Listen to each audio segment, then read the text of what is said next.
Hi, everybody. So Dana and I are here together today, and Dana's got lots of great questions to ask about the inner child so that we can really explain what that is. And because that's what we're ascending right now is the inner child, that beautiful Absolutely. consciousness. Hi, Dana.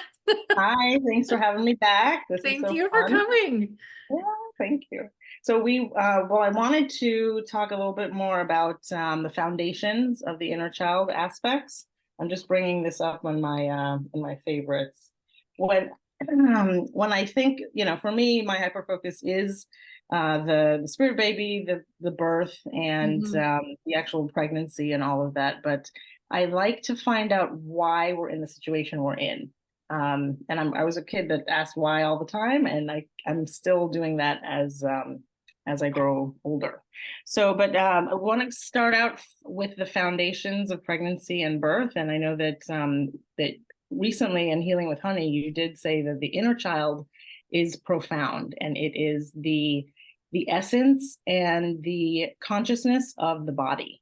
Yeah. And that was like a download for me as well. It was an activation, and it took me to a Journey to Truth podcast. This is on Rumble because they're not on YouTube anymore, but they're obviously right over the bullseye because they're not.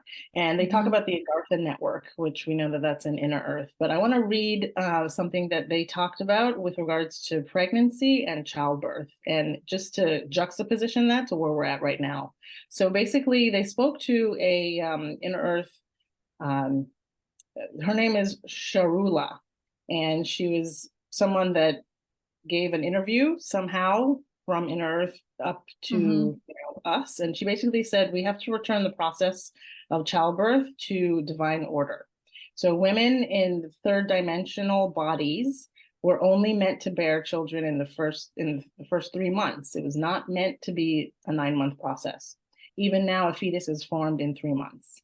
So that's just the inception part of it, but the actual childbirth I think is fascinating. So he goes on to say that when a woman realizes she's pregnant, she goes instantly into the temple, and for 24 hours she is sealed in a chamber that produces absolutely nothing but beautiful images, beautiful sounds, beautiful thoughts, and she's constantly told how beautiful she is and how perfect her child is.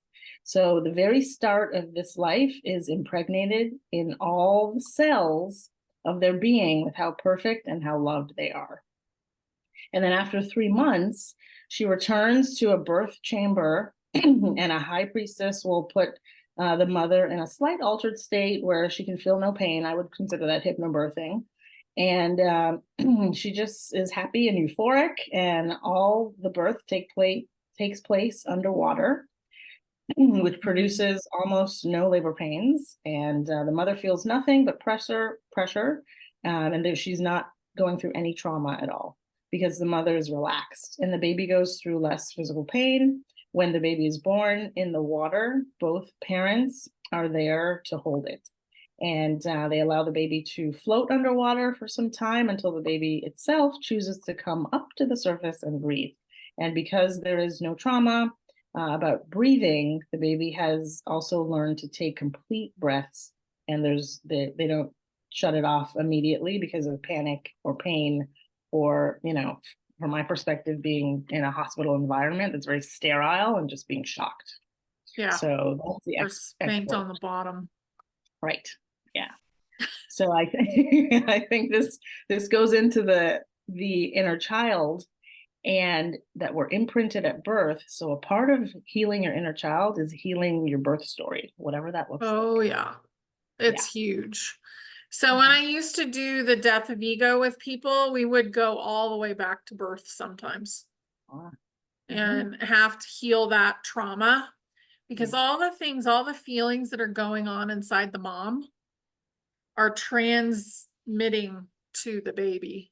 Mhm. And also, like if they're fighting or stressed or, whatever it is, if they're arguing with someone, all of that goes to the baby. Yeah. And 9 months is a long time, and it's pretty taxing on the body, I would say, for the mom. and a long time because the soul doesn't come in until the third trimester Mhm. into the body. So that makes sense. Why would they want to be in there for 9 months during that, gestation period? Like, it's a lot. So yeah, I do think we're going to go back to that in some way. And that will actually be a bridge to maybe birthing in a totally different way eventually. I know as souls, when you're a soul and you don't have a body, then the birth is totally different.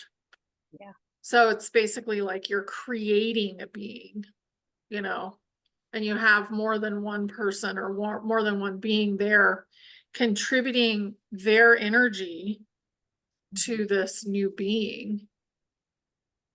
So just like God source said, okay, go out, I'm going to send parts of myself out to learn, and they're going to have different perspectives. We are doing that when souls are created. Like, that's how creation happens. And I feel like God source is in on that quite a bit, especially the rules about it, because there are universal laws. But anyway, I feel like I'm totally off topic at No, this point. yeah, Yeah. that's the foundation of it. Yeah. Yeah.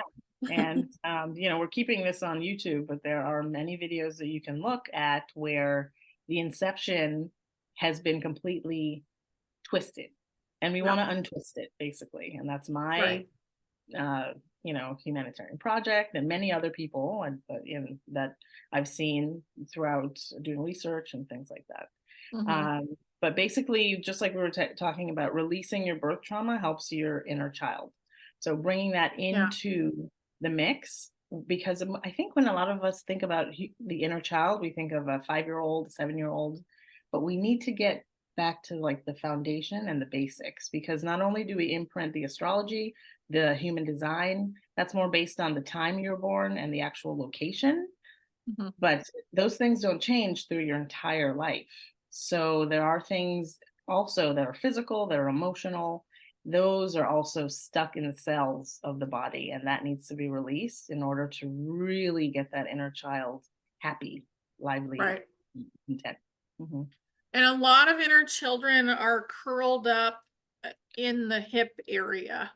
Mhm. So a lot of those consciousnesses, your body's consciousness is curled up in the hip or lower belly area and curled up in unhappiness and self-protection because there's trauma. Mhm. So when you let go of that trauma, then you become more and more free. And that's what letting go of ego stuff is, and programming and all of that kind of stuff. That frees the inner child to be itself. And that's the consciousness that's going to be the human oversoul. So if you think about it that way, the inner child is the main thing that we need to be focused on. That's why everybody's talking about joy and happiness and, uncovering and healing your trauma and your shadows and all that. And it does start at the beginning if you have them. Yeah, it really does. And between 0 and 7 years, that's when children are running on their subconscious mind from a Yeah. psychological perspective. I'm not a psych major, but you do enough research and you learn these things, and that's why they're targeted at that age from the dark players. But at the same time, that is the quintessential essence of the inner child.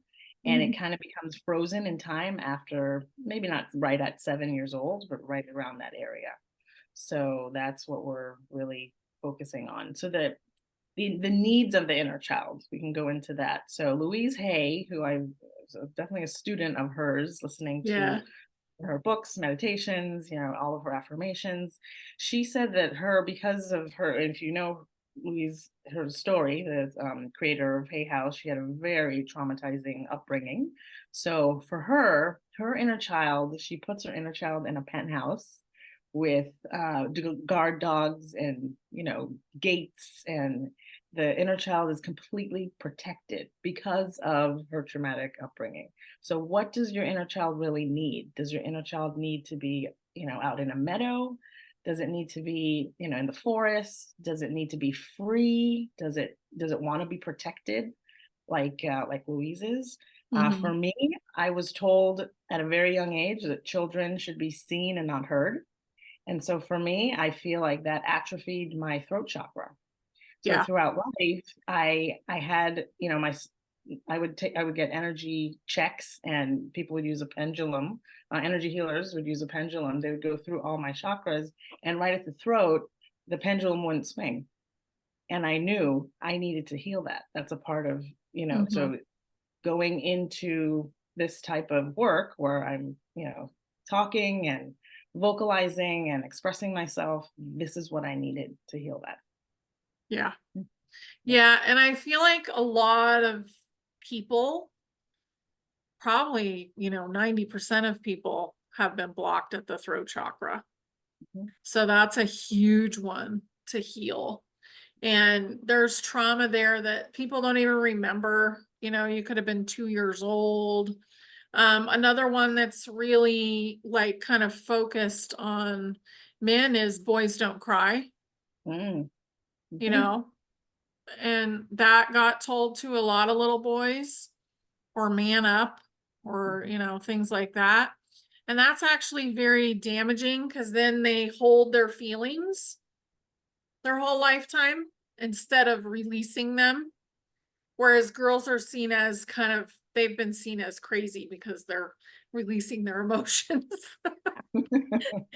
So, we have to let go of these paradigms and start thinking about, what is this? Where's this coming from?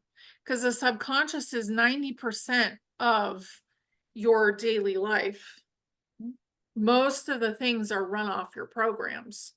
So when you start healing your traumas and deleting programs that are not good for you, then everything changes and then you have freedom. So you could have gone from the penthouse, with all the gates and stuff, to the park, and knowing that you're strong enough to say no to people and to just float up and escape if you're not happy with what's going on. You know, how powerful that inner child consciousness is, so powerful because it's a creator. It's connected to our God spark. It's a creator being. That's right. And it starts as a spark when the Yeah. sperm hits the egg. Yeah, Yeah. it's amazing. Mhm. It is amazing. I remember reading a book and this lady said, I knew the moment that we conceived. Mhm. So she could like feel it. And I think, that's how it's going to be in the future. And then as we go forward, the way birth happens is going to be different. The way we raise children is going to be different. The Mhm. thing is we've been in a totally controlled paradigm. So we have to question everything Mhm. and say, is this what we want? Absolutely. Yeah. Mhm. Yeah, and allowing the children to be the teachers as well. Yeah, they will be the teachers. Mhm. They're um they're just starting to shine so brightly, and just keeping them, kind of safe at the moment while all the turmoil's going on, I think is a really wise choice. Yeah. Yeah, that's right. And just like I was saying before we started the video, it's just a simple way of asking the children questions. Like I just asked my 5-year-old.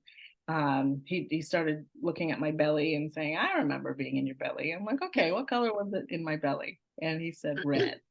And that makes a lot of sense. Hmm. Absolutely. I didn't tell him to say that, and I've never, you put your finger over a light, like a flashlight. Yeah. You can see, inside your body almost. I used to do that all the time as a child. Mhm. So I've never done that with him, but he just knew. And then I asked the 3-year-old who's turning 4 soon, what color was it in my belly? And he said, oh, brown. So they just know, like you can ask them something and they'll give you an answer that is so pure and honest and authentic. And it's wonderful. And I think we can do that with our inner child as well. Mhm. Whether it's journaling, whether it's meditating or connecting with them, just like you do with Healing with Honey, bringing us through that process from a guided perspective. And I think Mhm. that's important. I have someone that I know that had a very abusive upbringing, and now in her 40s, she wants to create a family. And the first thing that came in for her download, and I made sure to tell her this, was to clear up your inner child because that could create infertility. And I think that does in a good amount of people when they don't even know that that's a part of it. But yeah, Yeah. that 0 to 7 years, it's really important to clear up anything that even if it seems minuscule, it's really important. It really is, because it's the perception of the Mhm. person and of the inner child. Like, it might be like somebody said no to going in the kitchen right now because there's all this activity in there. But the child could perceive that as that's against them, it's against their worth. Like, they could have it blown up into a huge thing. Mhm. So finding those things is really important, and just neutralizing what's going on. And this is where most of our triggers come from as adults. And the inner child, like, it doesn't matter what you do, just do something that is coming in to you as fun. And that doesn't, like, it could be get a giant tutu and wear that around. It could be make mud pies. It could be draw. It could be journal. But whatever your inner child's asking for, do it, no matter how embarrassing it may be. Because some of them Hmm. are like, you're like, I'm an adult. I don't want to do that, you know? But I used to make mud pies when I was like 3, and I would feed them to my little neighbor kid, and he would eat them and tell me how wonderful they were. And that's like a great memory. So funny. For him, maybe not. But I think I was like 3 years old, and that was fun. So Mhm. whatever is fun to you, you want to start doing that. Yeah, that's awesome. Yeah, and the activities, I call them kitty activities. I actually put them and built them into my spiritual fertility online class. Hmm. So as an activity every week, the couple that is looking to, look at fertility in a different way, they have to do a kitty activity. And I thought of 20, I think I thought of actually 22, from, drinking out of a juice box to watching a show that you used to watch when you were younger, Right. and there's a bunch of them. So just an idea out there to create that fun vibe. We just created we got a seed packet, and we redid a part of the house that is perfect for a herb garden. So we're Ooh. actually we did the seeds recently. The basil is sprouting.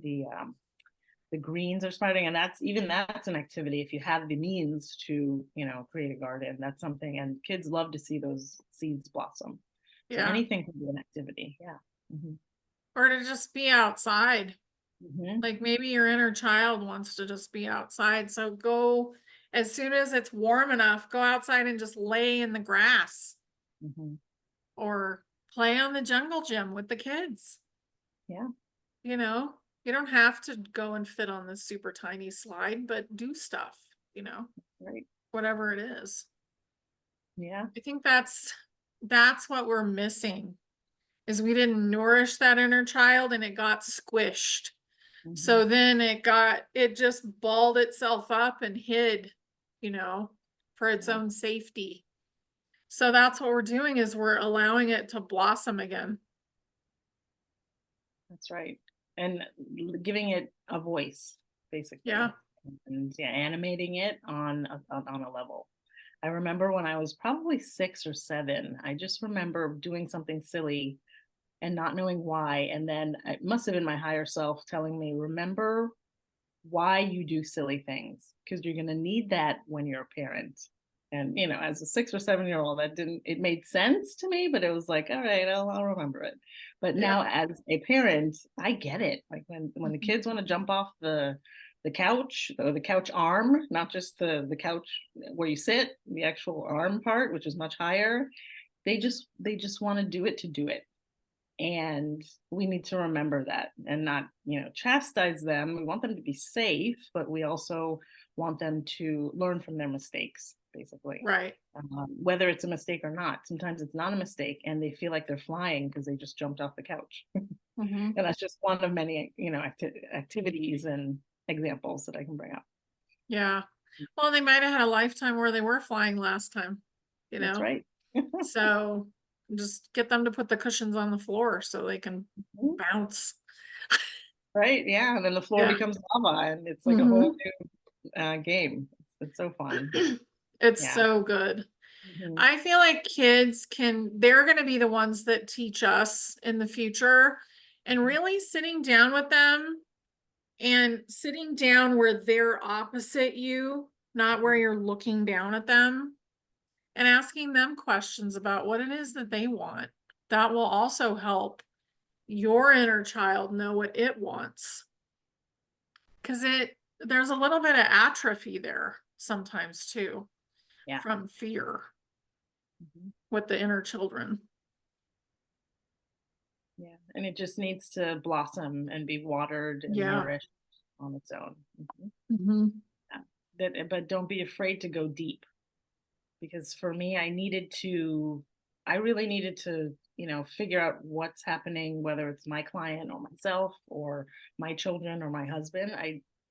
There's so many layers that you got to get to the source. And sometimes, just like you said with the Healing with Honey, the source is the contracts that need to be cleared. Yeah. And sometimes it's just a habit that needs to be broken. But we won't know until we dive deep into it. Mhm. Yeah. We won't know until we dig in. Mhm. And a lot of people, like, we will distract the ego, will keep you distracted until basically it reaches almost like a siren of urgency to look inside. So if you can do that before and say to your ego, no, I'm going to do my work, that will really, really help you. So, and we all have to overcome that at some point. I know I did. Like, to get to the point of talking to my higher self, I had to overcome the ego. And then to get myself to actually do the death of ego, I had to overcome the ego. Yeah. So you go through these things and it's big, Yeah, but it it's so is. worth it. It is, and it's so fun, and we all want to up level. Like at some Mhm. point, most of us have read Dolores Cannon. We've gone through the astrological study or human design or gene keys, whatever you're into. And then Mhm. after a while, it just becomes like a baseline of information. And then you move on to all that hidden history information that you brought up and all the Barbara Marciniak information about DNA being changed, things like that. But then after a while, you just want to level up to the next level and the next level. And we have so much hidden information that it's all there and it's so juicy. And it's just not going to end. Like there's so much to learn. No. I think our inner child wants to learn that as well, from maybe from Mhm. a different place, but yeah, it's all there together. It's exciting. Yeah, we're super inquisitive. The inner Yeah. child wants to learn. And the soul wants to help the inner child because the soul is here Mm, to help the inner child rise. And it's all about frequency. it is. Yeah. So I Mhm. don't know, just whatever it is, whether it's listening to old music that like you loved when you were little, or playing music or dancing, like whatever it is you can do to bring your inner child out and having fun is going to help. things move faster for you wherever you're at. That's right. No matter how silly it is. Yeah, who cares? Exactly. Yeah, just have fun. Like, I don't care if we're drawing little hearts or if we're running around in a crazy outfit or whatever it is, as long as you're not hurting someone else, then it's totally doable. Yeah.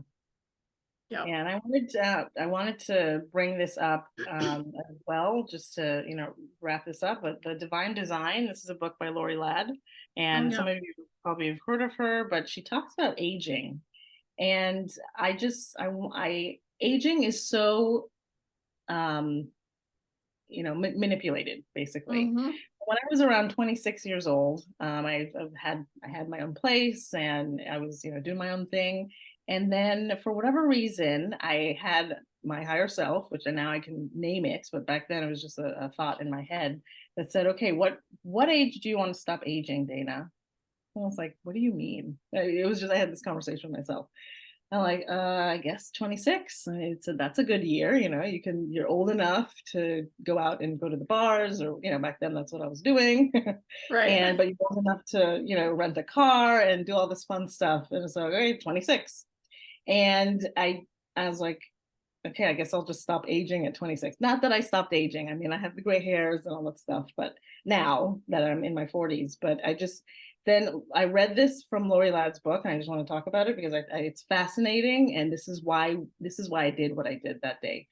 So the 5D human, and when she says 5D, I think she means density, but just read it and you can take what you want from it. The 5D human does not experience age in the same way the 3D human ages. There are two reasons for this. One, the consciousness chooses where along the developmental growth it wants to experience its human life. Two, the human form is holding a high enough frequency that the human form cannot experience physical aging. That's at 5D. So the human form will developmentally grow from infant to toddler to child to adolescent to adult. The higher dimensional consciousness chooses where its human form will stop along the development. They will experience the rest of their human life from this developmental place. For example, if the consciousness chooses to stop its growth at an adolescent, they will experience the entire human life as an adolescent. It's a choice. The human will not age beyond the developmental marker.